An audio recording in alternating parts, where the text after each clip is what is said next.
mypdfbooks.com. That's books with a Z.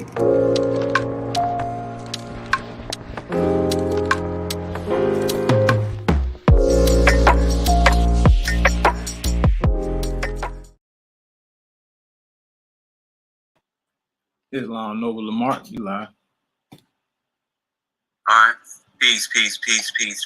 I want to say love, truth, peace, freedom, and justice to all the Muslims out there, the empresses, the nobles. We appreciate you all for taking a moment out of your evening, whether it be, you're in the West Coast, the Midwest, or on the East Coast. Heck, even if you happen to be in another time zone. We appreciate you being here with us this evening. This is our regularly scheduled book reading that we do here at the BBT. We just try to take a moment to try to share some of the literature that we have exposure to, that we're able to read and digest. We welcome everyone, whether it's your first time or whether you're here every week with us. We appreciate, you taking time out of your day to spend some time with us. And before we get started, I'm going to go ahead and start off with our Moorish American prayer. And then I will preview and kind of briefly talk about the book that we're going to be addressing. So, Allah, Father of the universe, Father of love, truth, peace, freedom, and justice. Allah is my protector, my God, and my salvation by night and by day. Through his holy prophet, Noble True Ali, Shalom Malakim, Ayah, Hotep, Islam, peace, peace, peace, peace, peace. Peace and light to everybody that's out here today. We appreciate you. We're here not just on behalf of the BBT, but on behalf of many of the affiliates that we're associated with, which include MorishHabitAsher.com, Ma'at Sun TVs, BHB Music Group, My PDF Books with a Z.com, ALO Design Pros, and BindedBooks.com. These are just some of the various affiliates that are associated with us that help support and sponsor these book readings that we do every Friday night. My name is Noble Barclay Bay. I'm out here on the West Coast. We have folks that are on part of the temple here on the West Coast, the Midwest, and on the East Coast. Again, our essence is just to be able to be light seekers, to be able to be light bearers, to be able to be folks that you can see as examples for how the science, more science specifically, is supposed to resonate within our lives. We're family men, we're grandfathers, we're cousins, we're brothers, we're uncles. We live regular lives. We're not sovereign citizens. We're not trying to overthrow the government.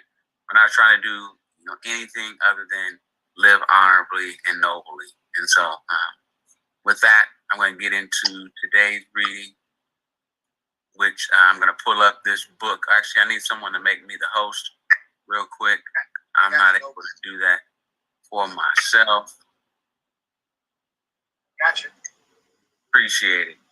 Today's book reading is going to come out of a book that some of you may have some experience with. You may have read this book. You may have heard of this book before, and maybe you haven't.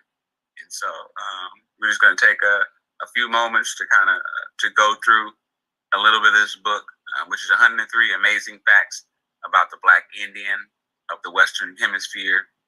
This book reading is coming from the title of Finding Me. And we chose that it's going to be a series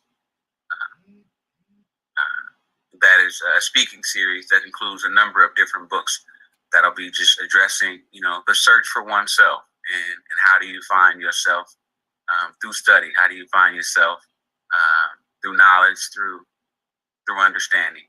And so I hope you guys enjoy this particular book reading. So we're going to just go through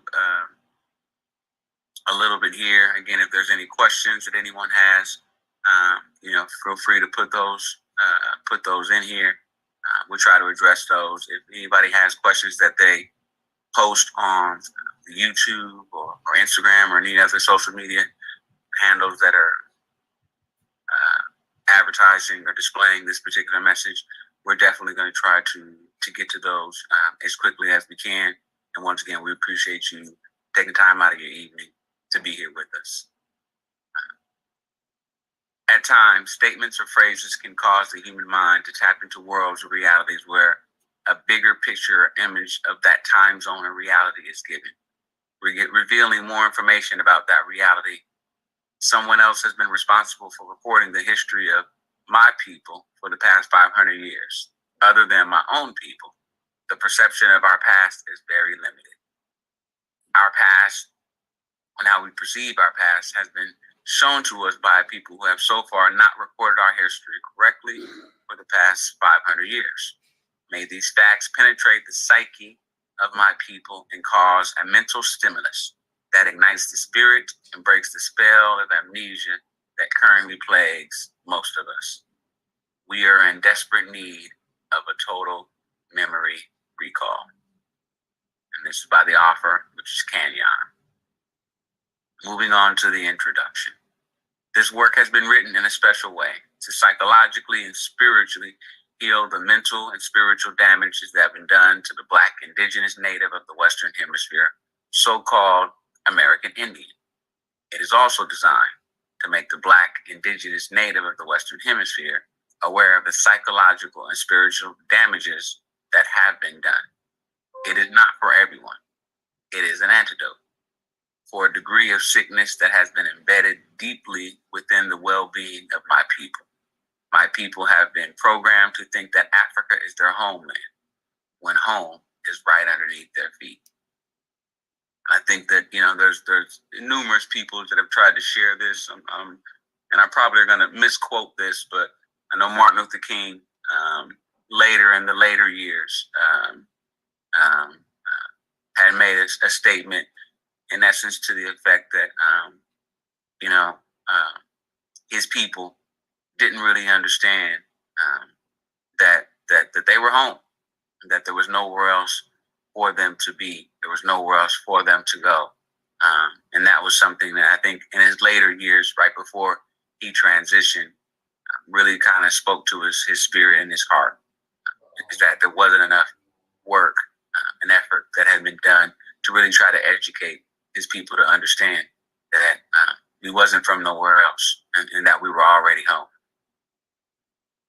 This work had repetitive tones to it for a reason. It is designed to deprogram the systematic programming of the Black, Indigenous, Native of the Western Hemisphere throughout the Americas on how they have been mentally trained since birth to view themselves and how they have been mentally trained since birth to view and perceive their own ancestors.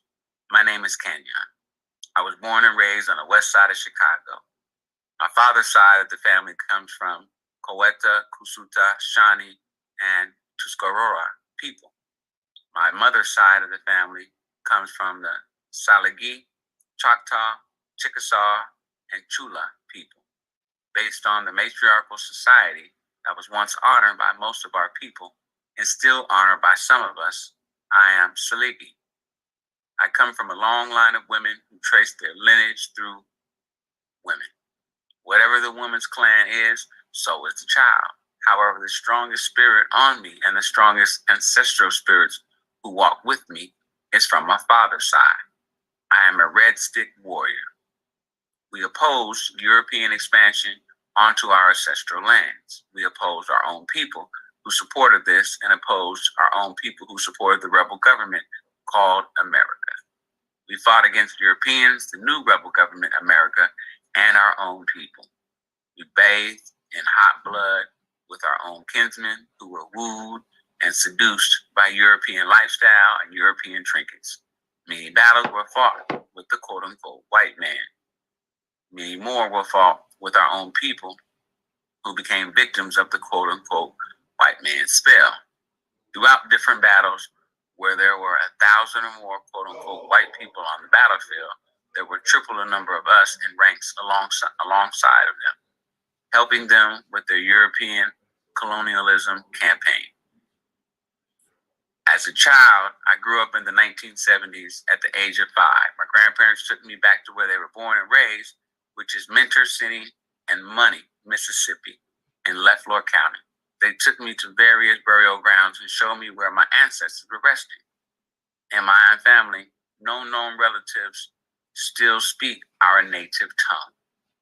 It comes out during spirit possession now. My family has maintained rich information about our lineage, yet many members of our family are victims of European colonialism. They don't talk about the old ones anymore, like they did when I was a child. The names of our ancestral clans are not even spoken anymore. The only thing that matters to them now is that the quote-unquote white man's schools receiving his indoctrination, his stamp of approval, graduating, getting a job, and paying your bills on time. And I'm sure a number of us can resonate with that system of understanding and that way of life. I am no different as, I got a job. I'm a father. I got bills, things that I have to take care of on an everyday basis. But it's important for us to understand that we're more than just a job. We're more than just waking up and going to work, which is hard to see. It's hard to understand that when you become endued in the habit of getting up every day, just going to work.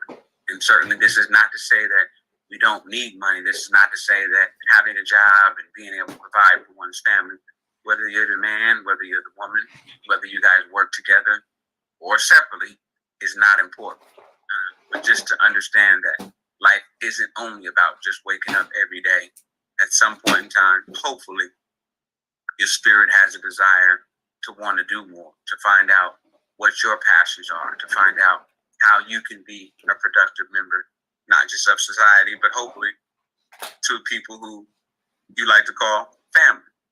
And when I mean family, I don't necessarily mean those that are just blood related to you, because we all have blood relatives, those that may support us, those that may not support us. But it's also important to understand that we also have family, which are those people who we choose to connect with, those people that we choose to share a kindred spirit, like minds, and those that we tend to quote unquote build with. And so those people are as much family, in some ways maybe more family than other families that we felt before. Okay, so I'm going to go ahead and move forward just a little bit here towards this second to last paragraph. Actually, no, I'll just go ahead and read this stuff because I think it all provides a level of context before I go into some of what I'm talking about. So when I was a child, I often heard the elders in my family say I had been here before. They said that I was old, that I would one day become a preacher. As a child, I saw spirits, and they always saw me. I was the only child for 9 years. During that time, most of my time was spent communing with the spirits. I loved the colonized God called, quote unquote, Jesus as a child. I was so passionately drawn to his story. I read the Bible front to end constantly. I memorized the books of the Bible, the ones that weren't taken out, always listened to Christian preachers on the radio, and would write them letters. Grandmother went to church, so on some Sundays when I wasn't going to church with her, other Sundays I was honoring the Hindu god Krishna when my mother was at the Hindu temple of the north side of Chicago. As a child, I sat on the lap of his divine grace, A.C. Swami Papuda. I didn't know that one day this would be something very special. I remember as a child on the west side of Chicago, quote unquote, white people called my family the N-word while riding by in their car. When I said my prayers to quote unquote Jesus at bedtime, I wondered if he would call me the quote unquote N-word when I got to heaven, since he looked like the other quote unquote white people who called us the N-word. Sometimes saying my prayers at bedtime was often confusing as well. Should I pray to quote unquote Jesus tonight? Or should I pray to his Father, God tonight? Should I pray to God tonight? Or will I pray to Jesus tonight? Will God get mad at me if I give Jesus too much attention? Or will Jesus get mad if I give God too much attention? When I got older, I learned that Jesus was really dark-skinned, or what some might say, quote unquote, black. I learned that his hair was woolly and that he looked nothing like the program image that was instilled in me. I also learned that there were many achievements and great accomplishments that had been done by the so-called quote-unquote black people that was never recorded in my school textbook. I also learned why, as a child, that the kids teased me when I told them I was quote-unquote Indian. And if you're like me, or at least I was born in the 70s, I remember growing up, people used to at times, talk about if somebody had good hair, it's because they had quote-unquote Indian in their family, And so that was something that, back when I was younger, I didn't even really understand like what that meant. It was just something that people would say, and we all, just kind of ran with it, not really understanding the context of what it meant. Noble Lamar, do you know this book is $250,000 on Amazon? I did not know it was quite that much, but I did know that there was a significant cost to it. So that is rather interesting to think that it could be that much, to be honest with you. So and I guess there is some thought to books having certain price tags that are attached to them. There's a sense that sometimes the more expensive the books, maybe that there's more knowledge, sacred knowledge, or understanding in that book that maybe somebody doesn't want you to have, or somebody doesn't want you to know. And so I can assure you, I didn't pay $250,000 for this book. So I think it's important for us to really seek knowledge. A lot of people have gone, graduate high school. Some go on to work or go to higher education. But I'm not sure how many people, whether you went to a higher education or didn't go to a higher education, just continue to read, continue to fill your mind, and continue to work, your main muscle, which is your hippocampus. And so I think it's important, as I'm doing now, that we take time out of our day to read. I have a 5-year-old daughter, and I often try to impress upon her the importance, of reading and what it means and what it can do for you. But I assure you, for anybody who is a parent, who has a little one, or has had little ones before, some of the best examples that you can show them is just by your actions. So by me reading, by me taking the time and sitting down, I think at times that probably provides the best understanding for her, or the best message I can give her when it comes to reading. Because if daddy's doing it, then it must be something to do. And I don't think we quite understand sometimes how impactful the things we do are to young folks. And so again, I have a 5-year-old who it's much easier for her to understand or want to have a level of desire to want to read when she sees daddy sit down. So again, as I continue, when I got older, I learned that Jesus was, I did kind of talk about that right there. Okay, I did not fit the program image that was instilled into most people. They did not know, like most adults today, that we all do not look like Sitting Bull or Geronimo. When I got older, I learned that the titles Negro, Colored, and Black do not represent a nationality. I learned that in the not so distant past, any dark-skinned or brown-skinned person, be they indigenous to the Western Hemisphere, Africa, Asia, or Europe, were so-called Negro or colored by those that were melanin recessive, so-called, quote-unquote, white people. I learned that millions of my people, the darker natives, were relabeled as Negro and colored, again, and relabeled as Black Americans by, quote-unquote, pale-skinned Europeans. I learned the titles Negro, Colored, Latino, Hispanic, Black American, African American, were colonized titles intentionally placed upon my people to condition them into thinking that we all come from Africa, Spain, or anywhere else other than being indigenous to these shores. Many of my people who did not maintain their true tribal identity became victims of being psychologically, spiritually, and geographically removed from their native lands and placed on the continent 2,000 miles across the Atlantic Ocean and in Africa. And I think, as I transition to this last paragraph, and then going to get into it, if one was to do a little bit of research, and I can give you, one thing, it's called the Watson Break Mounds. And I think if you were to do a little bit of research, on that, the Watson Break Mound, you'll find that that's one of the oldest structures, on the planet, period. And it was over here in the Americas. And so I've had, discussions with people, and I would ask them, and I'd say, okay, well, let's just break down this whole, we from Africa theory. Like, if we all was from Africa, but yet we have structures over here in quote unquote the Americas. So when I say the Americas, I mean North and South, America, because they're all considered the Americas. If we have structures over here that are older than anything in and on the quote unquote continent of Africa, does it make sense that we as a people would be from the quote unquote continent of Africa, come over here to the Americas, build a structure, then leave the Americas, go back over to Africa, build up other structures, then get kidnapped, and then be brought back to America, which had a place that had older structures than all those that were over there in Africa. Like, that story just doesn't actually, make a lot of sense. And again, I don't share that as an attempt to be controversial. I just say, at times, I don't know that we have, enough information about things. And the more we gain more information, it should maybe spark you to ask more questions about, well, hold on, let me, why this or why that, or maybe I need to dig deeper into certain subjects that I really haven't spent a lot of time digging into before. So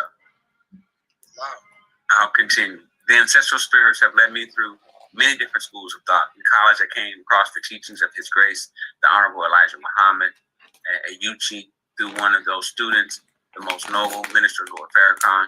The spirits then led me to the Royal Highness Al-Iman Isa Al-Hadi Al-Mahdi, also known as the Chief Black Eagle at Yamasi. After this, I was contacted by Egyptian and Yoruba deities. I had an experience with the race of aquatic beings as well. At the age of 30 in the fall of 1999, the spirits introduced me and instructed me to cut off my hair in the tradition of my people. The spirits have told me that I am a keeper, not only of my people, but of all this people as well. My purpose in this incarnation is slowly unraveling. I no longer bash the quote-unquote white man and give him or his woman credit for bringing about the demise of my people, and even the demon spirit that currently resides on our planet. Those of us that know the higher teachings say that energy follows energy. The demon spirit that currently resides in this abode is a result of our own actions. The divine gives us things in stages. According to the degree of our consciousness is how we are served by the universe. My people in the Western Hemisphere were on the downswing long before Europeans came here to settle. This work addresses a certain degree of consciousness. Therefore, as mentioned, it is not for everyone. There will be things that will be said that people may take offense to. That's not my challenge. You'll have to work that out within your own spirit. This information in this work comes from past life experiences, ancestral spirits, present life experiences, family members, books, and various teachers who my spirit led me to this day and time. In the words of my god sister, Brown Fox, I salute the ancestors who struggled and were sacrificed, maintaining the culture and traditions of our people. I salute the medicine women and medicine men that healed our people in times of sickness. I salute the women warriors and the men warriors who protected our sacred villages. I salute the women chiefs and the men chiefs who represented our sacred council. I salute all my ancestors who lived in different psychological forms other than the human form. May we all unite as one and drive the demon from our world forever. And I salute in this moment, my sheep, Kareem Goodman Bay, who has been here. He's been a map and a guide for all of us that are here with the BBT to help challenge us and to help push us to be the best versions of ourselves.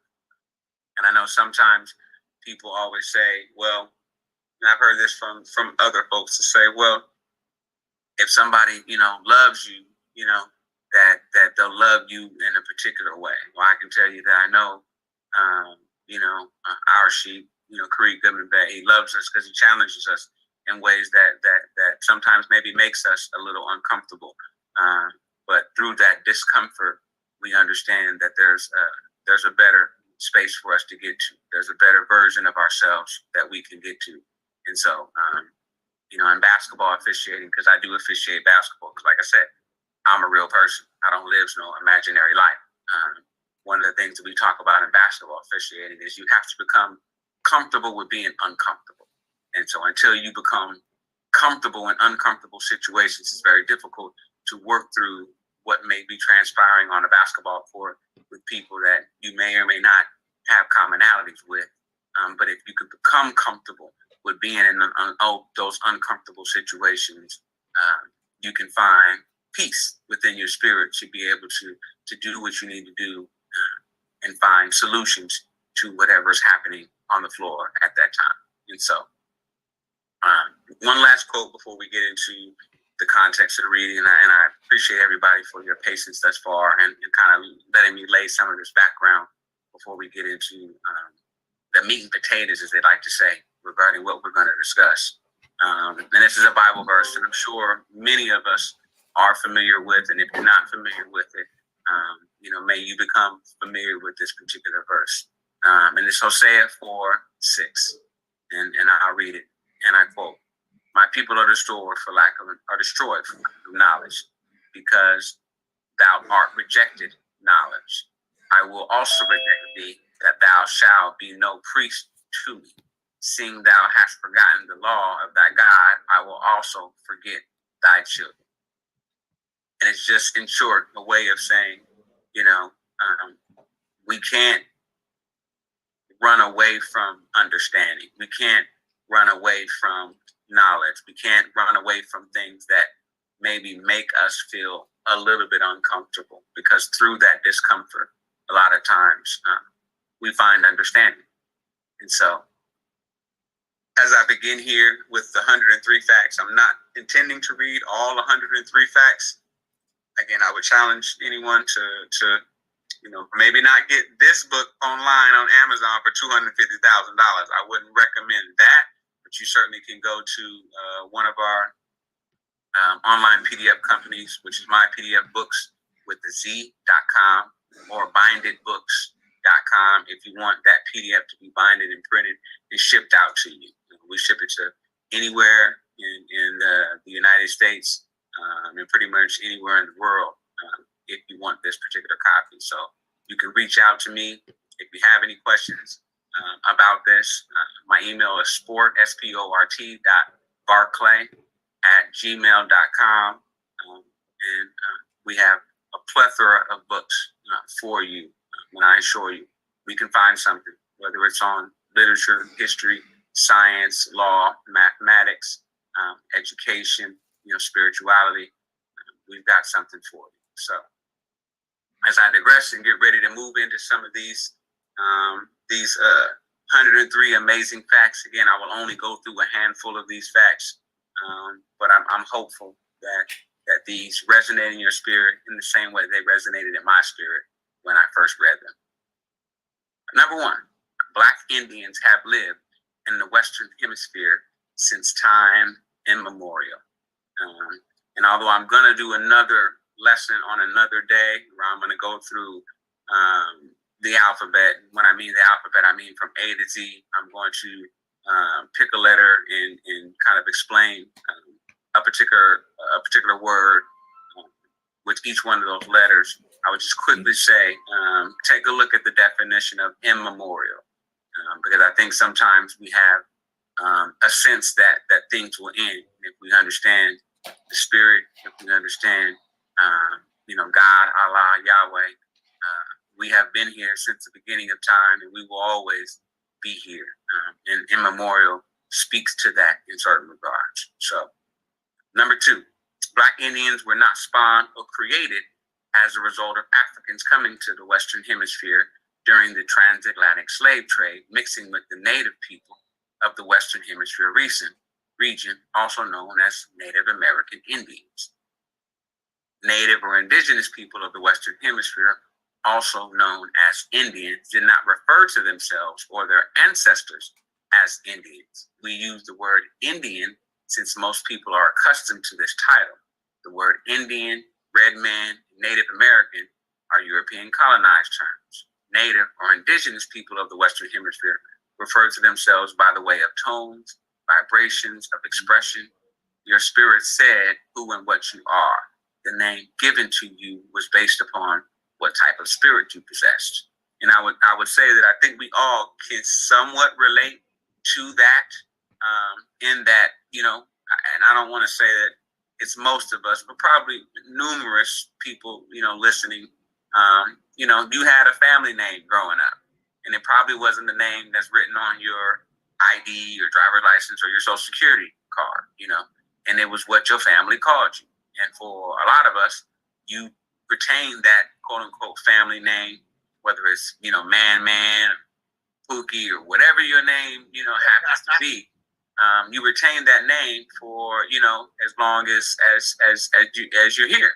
And I think that practice of calling you something other than what is written on maybe, say, a birth certificate or a driver's license speaks to how we used to be identified through what our spirit is. And that practice of identifying each other through that spirit is something I think we do to a degree. It just looks different nowadays than it was back previously. Number 4, all native or indigenous people of the Western Hemisphere, aka Indians, possessed different psychological features. Hair, texture, bone structure, and skin tone varied. Number 5, all native or indigenous people of the Western Hemisphere, aka Indians, did not and do not have high cheekbones, slanted eyes, reddish copper skin, or straight black hair. And speaking of reddish copper skins, if you were to look up in the 1828 Western Dictionary and you look up the term American, it will very clearly and concisely say that American is the copper color races found here by the Europeans, a title meaning American, now applied to the descendants of said Europeans. And so if you understand what that is saying to you, it would say that, again, copper color races, which if you look at a penny, that's a copper. The penny is copper colored.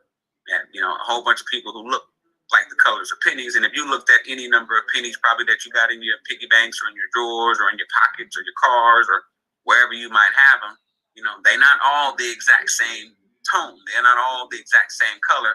But they all pennies. It's not like you look at one and go, oh, that's 10 cents. Oh, well, that's 25 cents. No, they all pennies. But they all look slightly a little bit different, but they all have the same value. We were, as copper color, people in that same vein, multicolored. And again, here before anyone else is, as true Americans. And we still are true Americans. We just may not always identify with ourselves in that particular way. And I'll also just quickly say, as I'm referencing or thinking about some of the terms that we're talking about here, you think of the word Indian as a term that we use over here now. And if you were to do some historical research, you will find that term Indian is not necessarily a term that was used or applied to peoples, some would say, before Christopher Columbus came over here and started using that particular term, especially because, Indian wasn't, not just a people, but it wasn't a place that was over here. And it was a place that he was in essence, kind of seeking or looking for. And so, again, that's the history for another lesson. But that particular term is something that needs a little bit more study for us to really understand, why and how it was used. Number 6, all native or indigenous peoples of the Western Hemisphere do not live in teepees and pueblos. And there's a number of different types of dwellings, if you will, that were used since time immemorial over here on the Western Hemisphere. Ziggurats, just a number of different types of dwellings that were used by the indigenous people that were over here. Number 7, it's difficult for society to accept that the quote-unquote Black Indian as being native or indigenous to the Western region because society has brainwashed with fabricated fake image of indigenous people in the Western Hemisphere, aka Indians. Number 8, most reservation Indians were carefully selected by the U.S. government to occupy reservations when reservations were being established. And as I think about this, I think, we talk about, whether we as copper color, melanated people were, Indians or not, or frankly, whether we're from Africa or not, I would think that, at least it used to be, I'm a 70s baby, so I don't know, when everybody who's watching or tuning in, kind of came into this earth plane.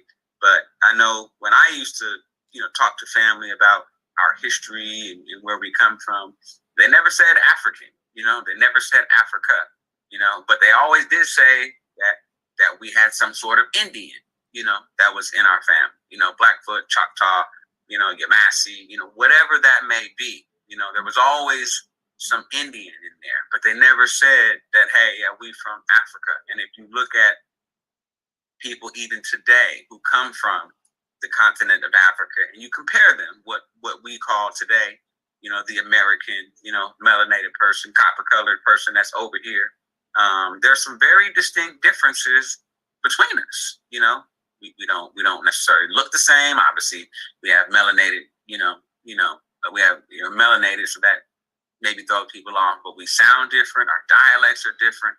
Body structures are different. Our rhythm is different. A lot of different things that we do, is very different. And that's not even getting into, various types of DNA and breaking down kind of, what that looks like and how there are some various different things that speak of, those that quote unquote are American, have aversions to certain things that are over here in the Americas that are found only in the Americas, only in plants and trees from South America and things of that nature, that people who quote unquote come from Africa don't have aversions or don't have, there's a word that's escaping me at this moment, but they don't have protections from. And these aren't the kind of things that you can get by moving to some other place. It's something that comes from your blood based off where you come from. And so I think in a lot of sense, there's just more study that needs to be done. And again, I say that strictly out of love, strictly not to disparage or to knock or to speak in any negative way or fashion to anybody, but just to say there's more study that I think we can do to help bring about a better understanding of who we are. Number 9, the U.S. government, for the most part, selected quote-unquote pale-skinned Indians or Hollywood version Indians to occupy U.S. government-established reservations. Number 10, the U.S. government selected certain psychological type of native, aka Indian, to promote the world as quote-unquote the real Indian, as well as quote-unquote this is how a real Indian looks. And I'm also, and I hate to keep stopping, so forgive me, but it's just things that pop in my head that I kind of want to share. If you go back and look at some old westerns, whether it be Billy the Kid or just some of those other people, they all look very much so melanated. Now I know we've seen, Wyatt Earp and and all the, and trust me, I watched all the movies too because I'm a big time movie buff. My dad was really into movies, so I watched all the movies and seen all of them. I know they don't really look like us when it comes to the movies, but if you actually were to go and read and do some historical study, you'll find that there was a lot of melanated people, and a lot of the people that we have seen either portrayed to us in movies or other photos or things of that nature that we see or we understand today, that's not how they actually looked. You know, if you go and actually do some historical studies and read or find pictures, or you read what the artists, you know, or the photographers wrote about the people, you'll find that they didn't look. They look a lot like, you know, melanated people, how I look, how probably you look if you're listening to this right now. And so I know it's again, this is not to show and be upset or be angry or any of that stuff, just to say that just more understanding, you know, that's needed to help us kind of bring ourselves out of this psychological fog that we're in regarding who we are and our contributions to this planet, especially over here in the Americas. Number 11, the dark-skinned natives indigenous to the Western Hemisphere, aka Indians, were reclassified during the 17 and 1800s as Negroes and coloreds. And we always talk about, you know, I know Sheik has done numerous studies about, you know, go down to, and he's kind of challenged us to say, go down to City Hall and ask those people what the quote unquote black people was called, you know, before 1865, you know, with an intelligent tone, you know, not demanding, you know, not emotional, not, you know, screaming or acting like you got some understanding that they don't, but in an intelligent tone, the same way that Noble Drew Ali, you know, directed us to do so, and ask, you know, what was, you know, quote unquote black people called before 1865. And you might find that, you know, we weren't called black, Negro, or colored, and that there was an understanding that we operate under previous to what we know now today, or what we learned today over here in the Americas regarding Reconstruction and everything that took place in the 1860s and beyond. Number 12, certain dark-skinned natives were allowed to settle on reservations with pale-skinned natives. Most were not. Number 13, pale-skinned natives came about as a result of the original dark-skinned natives breeding with pale-skinned Europeans. A light-skinned native born from this union would again breed with a pale-skinned European. Thus, the progeny of this union would become more pale or genetically recessive. After centuries of this breeding eventually produced the pale skin of the native of the Western Hemisphere, the dark-skinned natives who did not mix their seeds still endure. The U.S. government has reclassified most as Black Americans or quote-unquote African Americans. And that term African American is really interesting if you do the research, or like some people say, do the knowledge on that particular term, because that term didn't come about until I believe 1985, which was by Jesse Jackson. And so I was born in the 70s. And so when I think about that and I say, well, hold on. So if there's a term or a title or acknowledgement that came about after I was born, well, then that certainly shouldn't necessarily apply to me, or shouldn't necessarily be something that I take on, because my ancestors beforehand wouldn't have applied that to themselves, or wouldn't have used that as something that they identify themselves as. Or let me give it to you another way. It'd be like, my grandfather's name is Leonard, right?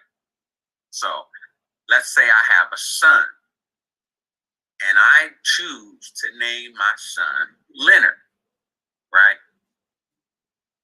If I tell the family or other people outside of my family that my grandpa was named after my son, that wouldn't make sense, right?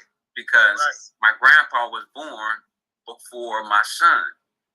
So it would have to be the reverse. My son would have to be named after or in honor of my grandpa.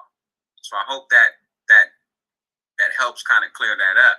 So if you were around before the quote unquote term African American came into the American lexicon, then certainly we naturally probably shouldn't identify as that, because that would mean that there was a previous designation or an understanding that we were before that term was actually being used.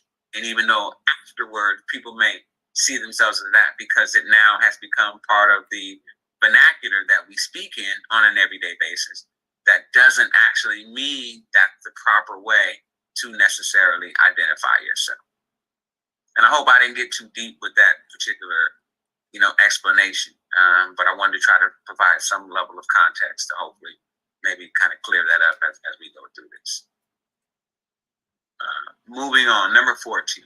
Certain dark-skinned natives, quote-unquote, indigenous to the Western Hemisphere, aka Indians, were given an ultimatum. Go to Oklahoma and be an Indian on the reservations, or stay where you're at and be reclassified as, quote-unquote, Negro or color. And I know there's certain history that people may or may not be familiar with, something like called the Trail of Tears, or the tribe of Ben Ishmael. And if you were to do the knowledge on those types of things, that may speak to certain migrations that took place over here in the Americas for melanated people, and how we were moved about away from our indigenous lands, our indigenous homes, and given a new place to be, which was not an uncommon practice that even takes place even to this day. Even till today, we call it gentrification. So it has a new name, but it's the same practice that's gone on for centuries and centuries. Well, Lamar, can I reference a book for everybody for they study? This one right here. It's the Return of the Ancient Ones, the True History Uncovered of the Washita, the Hyundai Empire, which everybody has.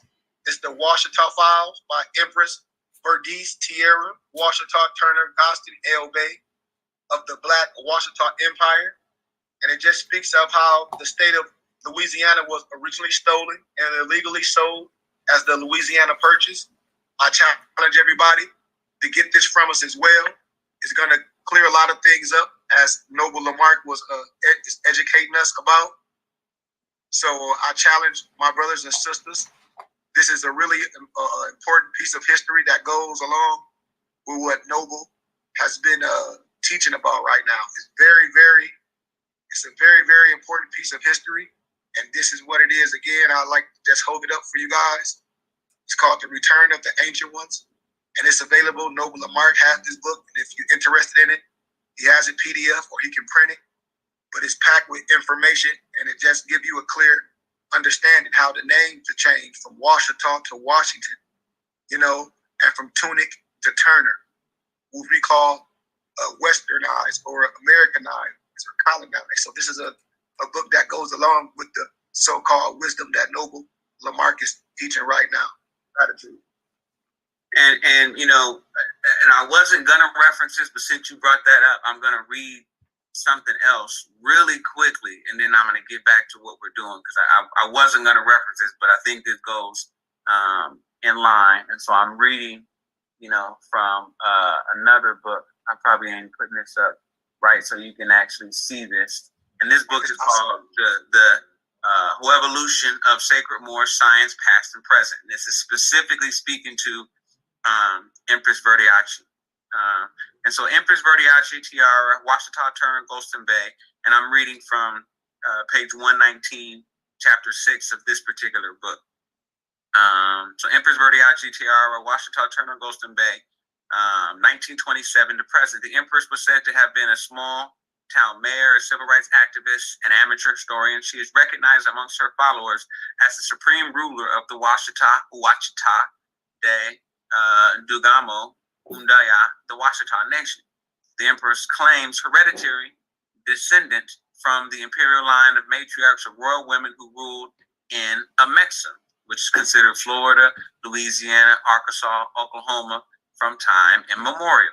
The Washita are ancient mound builders. They are credited with building the first earthen pyramids on this continent, and this continent means here in the Americas. The Empress states that the Washita were in Amexa before the quote-unquote Africans arrived, dating to when all the continents of the world were one. The lands and their lands and the lands of the earth were known by the indigenous term, quote unquote, Mu. According to the Empress, the Washita Moors migrated from the land of Mu, and she is a direct descendant of Queen Mu, who coincides with church wards and Le Pelagon's research mentioned in chapter 1. The Empress was the Washita Tunic family carries the imperial. The Empress states, "We are the Aborigines, the black, brown, bushy-haired original inhabitants of North America. The Washita and the Tunica families carry the imperial bloodline. The Empress is the direct descendant of the Empress Ui-Ua Queen Mu, who foresaw the demise of ancient Mu and Empress Delphi Kim Washita. The Empress also claims hereditary relationship to noble Drew Ali. The Washita appeared to have reclaimed some of the land lost to American settlers. However, at the time of this writing, the Empress and the Washita Nation have encountered many legal problems, and I don't want to get too much deeper into that. But the Washita have a long and storied history. We have the Lenape. I mean, there's so many that we can kind of speak to who have a long and storied history over here in the Americas, which is definitely well worth a little bit of extra study, more so than what we have here. So I'm going to read a few more of these before I kind of close for the evening. Because again, I don't want to go through all these, but I just want to provide a little bit of context and maybe a little bit something for you to kind of chew on. Number 15, most dark-skinned native indigenous to the Western Hemisphere, aka Indians, were reclassified as Negro or color during the 17th and 1800s, have found themselves in the 20th and 21st century, again, reclassified as Black Americans and African Americans. That term I said before. Number 16, dark-skinned natives indigenous to the Western Hemisphere, aka Indians, who embraced the Spanish culture during the colonial era, either by choice or by force, have found themselves engulfed or assimilated into Spanish culture and Spanish language. Now, most of them have lost their knowledge of themselves and their true identity. They have been reclassified as Latino or Hispanic.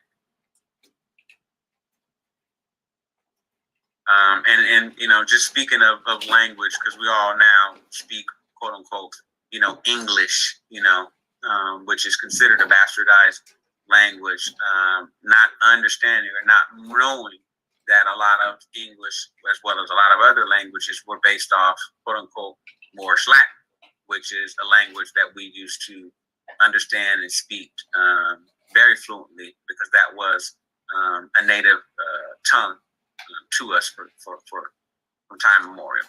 Number 17, all Native people are indigenous people of the Western Hemisphere, aka Indians, spoke different dialects of language synonymous to the Hebrew language, i.e. one nation, many cultures.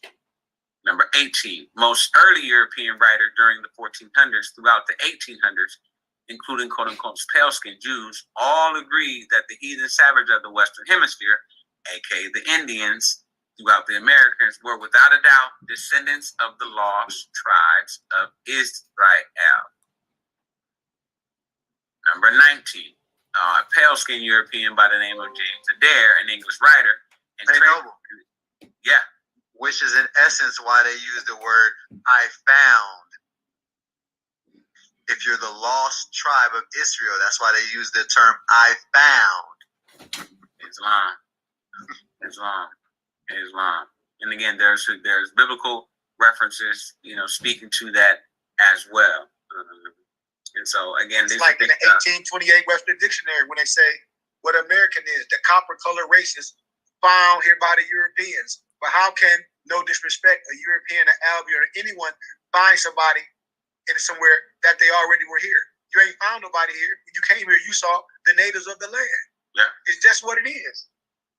Islam. And speaking of one of the folks that came here and showed some level of honor and respect, number 19, a pale-skinned European by the name of James Adair, an English writer and trader during the 18th century, lived among the quote-unquote Black Indians in the Southeast. James Adair wrote a book entitled History of the American Indians. In his book, he claimed that the quote-unquote Indians of the Western Hemisphere were descendants of the Lost Tribes of Israel. Y'all got this as well. Noble Lamar got this as well. He can, if you want it, you can get it. It's on. We have that as a PDF as well, if you're interested in that one. Again, there's just so much. Number 20, James Adair in his book, History of the American Indian, the one that Sheik was just showing, wrote 23 arguments to support his findings that the so-called American Indians were descendants of the lost tribe of Israel. And again, I can get into the science of 23. 2 + 3 is 5. 5 represents the love, truth, peace, freedom, and justice, which is the 5 principles that we as Moorish Americans operate off of. Again, there's so much science that's wrapped up in life, so much more than we could ever really even imagine. It's almost like there's a movie that I love to sometimes reference. It's called They Live, and it's a movie that stars Roddy Piper. If you've never seen this movie, it's very interesting. I enjoyed this movie, but at some point in time, early on in the movie, he ends up getting this pair of glasses. When he puts these glasses on, like, he can see the world in a total different way than everybody else that don't have these glasses on. And the in essence, the premise of the movie is he spends most of the time in that movie trying to convince the melanated person to put on the glasses so they can see the world for the way it really truly is. And so it's an interesting concept. Again, I'll read 4 more of these and then I'll be done. 21, Nat Turner, Paul Kufi, Crispus Attucks, Dr. Martin Luther King Jr., Harriet Tubman, Denmark Vesey, Elijah Poole, aka the Honorable Elijah Muhammad, amongst millions of others, were indigenous to the Western Hemisphere, aka Indians. Ooh, excuse me. The title is Black American. Number 22, the title is Black American and African American are fake, inappropriate European colonized titles to keep indigenous people of the Western Hemisphere, aka Indians, under a spell of ignorance. 23, the titles Black American and African American were purposely created to psychologically and spiritually disconnect indigenous people of the Western Hemisphere, aka Indians, from their true motherland, which is right up under their feet. 24. The Reverend Jesse Jackson, South Carolina Cherokee, started and promoted the fake title of African American, I just spoke about that earlier, that has been imposed upon Black indigenous to the Western Hemisphere. And 25, and this is the last one I will read, it has been quite profitable to brainwash the indigenous people of the Western Hemisphere, aka Indians, into thinking that Africa is their native land. And so, again, as I kind of bring us back here full circle, I highly recommend, if you have an opportunity, to contact me. Again, my email is sport.barclay, sport.barclay@gmail.com, to get a copy of this particular book. It's amazing. I think it's something that you will appreciate. If nothing else, it may just give you something or a perspective that you just haven't had before. Maybe make you want to ask a few extra questions, dig a little deeper, maybe spawn you into research, into reading something a little bit more. Again, I only went to 25 of them. There's 103, so there's 70 more that are out there. Speaking of, almost 100 more that are out there, 98 to be exact, speaking of various facts that speak of who the quote-unquote Black indigenous person to the Western Hemisphere. Again, if you were to pick up the 1828 Webster Dictionary, would tell you that American is copper color racist, people found here by the Europeans. And again, a term now applied to the descendants of said Europeans. And so with that, I say thank you for being here with us on this Friday night book reading. Again, we always want you to come and enjoy and to be here and to take a moment we always try to have different pieces of literature that we reference, different types of science, different types of interests that we speak about. It's up to, we try to find something that we think is going to resonate with everybody. Today, I just wanted to speak on that particular topic. It's going to be part of a series, like I said, of readings that I will do probably over the next few months, which is really entitled, Finding Me.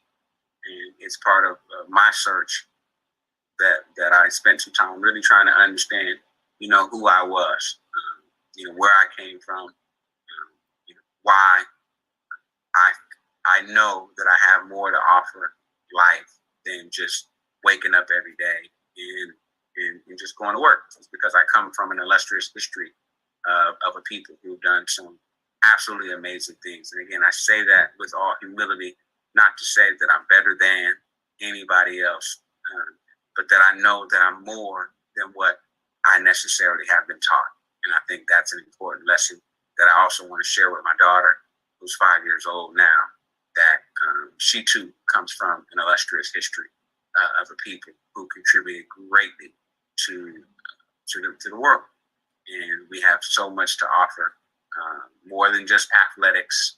We have our brains, we have our intellects, we have so many different interests that we have to offer the world. So again, we appreciate you being here with us on this Friday evening for this book reading on April the 12th, 2024. Peace, light, and love for all those that took time out of their day to be here and to chime in. You'll find us, every day of the week we work out, but we're primarily really visible for everyone on Fridays, Saturdays, and Sundays. Friday we do our book readings.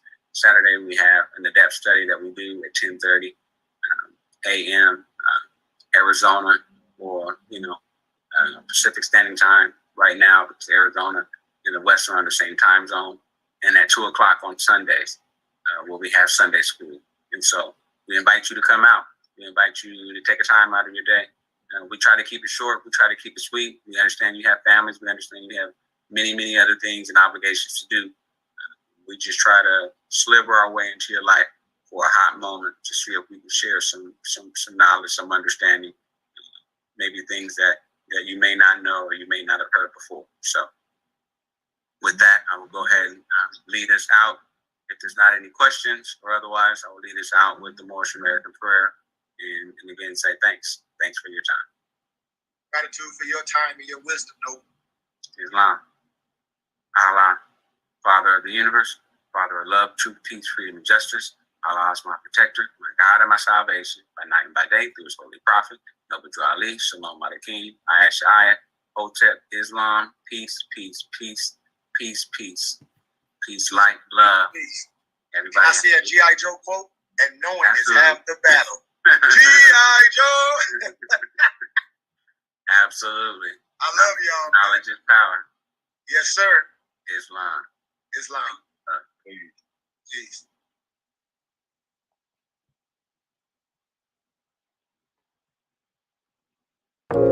mypdfbooks.com. That's books with a Z.